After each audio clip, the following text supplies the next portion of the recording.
Okay, hi booktube, Aaron here. Hope you're doing very well.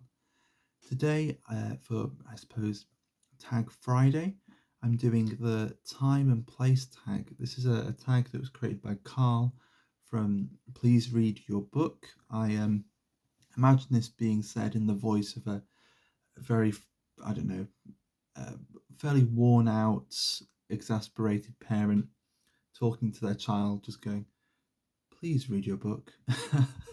But I was tagged to do this by David Novak from the channel David Novak Reads Poetry. And I'm a little behind on my tags, hence the tag Friday. But this is quite a short one and a pretty interesting one. So I thought it'd be an easy win and a pretty satisfying tag to do. So the first prompt is a book that reminds you of your past. And I've actually picked two books for this. And you'll be glad to know it's the only prompt where I've chosen two books.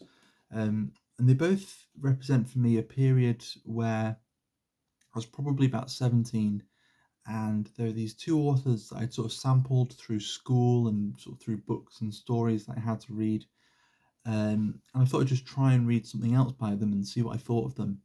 So the first is The Island of Dr. Moreau by H.G. Wells, which is a great um, adventure story, I suppose, a kind of horror story, a sci-fi story about a guy who I think is shipwrecked on an island.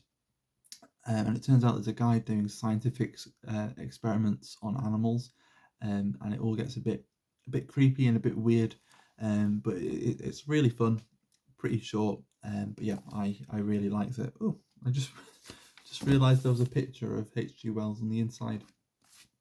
Um, And then also around the same time, for similar reasons, I read Nights at the Circus by Angela Carter, which is an adventure of a slightly different kind, I suppose.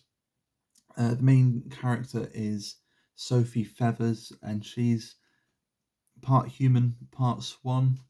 She grows up in a brothel and then eventually runs away with the circus. And it's just a lot of fun. And she's a really uh, quirky character to spend time with.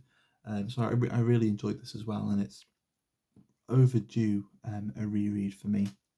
I think both of those books just represent a period where I suppose I was breaking free and sort of trying to choose what I wanted to read a bit more. And so that they're both two books that come to mind when I think of my past, at least as a reader. Number two is a book that is set in a place that you want to visit, but you have not. And really, this prompt and the next prompt are kind of interchangeable. And most of the books that I've read are books set in places I'd like to visit but haven't. And I suppose reading is the way that I visit them. But the one I went with was Don't Look Now by Daphne du Maurier. It's a short story collection, but the title story, Don't Look Now, is really what I'm going with, and it's set in Venice. And really, if I'm thinking of Italian cities that I'd like to visit, I'd probably prefer to visit Florence.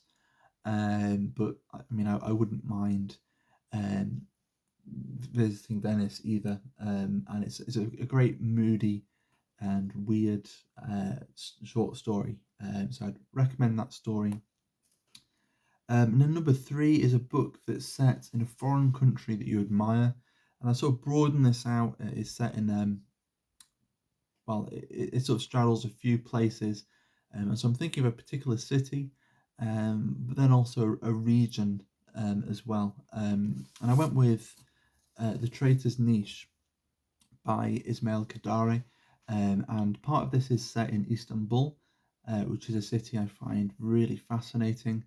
And I, yeah, just love reading and finding out as much as I can about that city's history. But it's also partly set in Armenia as well. And I think Armenia and a lot of the countries around are the places I don't know that much about. But again, the more I find out about them, the more interested I become. And I'd also love to read more of this author's work, more of Ismail Qadare's books, and he's certainly, just from this book, a writer that I admire. And when I think of sort of living authors that I really enjoy, he's probably at the top of the list, even though I've only read one book by him so far. Then number 4 is a book that's set in a city, in the city or province or district you live in. I've sort of gone with district or a rough region. I couldn't really find one that was particularly local to where I live.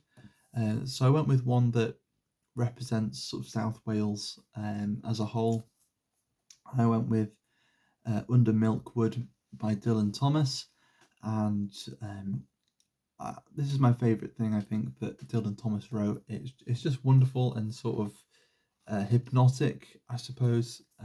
So I really love Under Milkwood, and I love listening to it as well. The sort of the recording with Richard Burton, and really love that. But would also recommend Under Milkwood.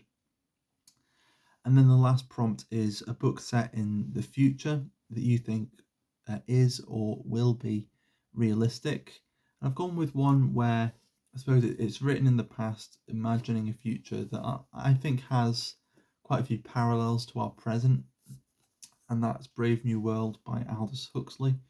And I think particularly that the thing that stands out to me is the way that drugs and entertainment and pleasure are used almost to distract people from, I don't know, I suppose boredom, but also just to stop them asking questions about where they are, why they're there, and things like that. So that's sort of the main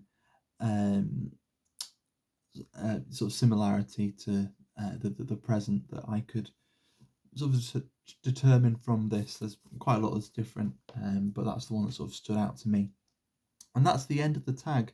I'm supposed to tag people, but I think I will leave it open. So if you'd like to do this and you found it interesting, please consider yourself tagged and give it a go. And I will say, actually, I'm quite happy with the stack of books that this prompt has sort of thrown, or this tag has thrown together. I would probably recommend all of these books as sort of great things to get to if you haven't yet. Don't Look Now, I think, is a bit of a mixed collection, but the title story is really good, and there's one or two other really good stories in there. But yeah, I'm quite happy and quite satisfied with the stack of books for this tag has forced me to put together. And so yeah, I'll leave it there.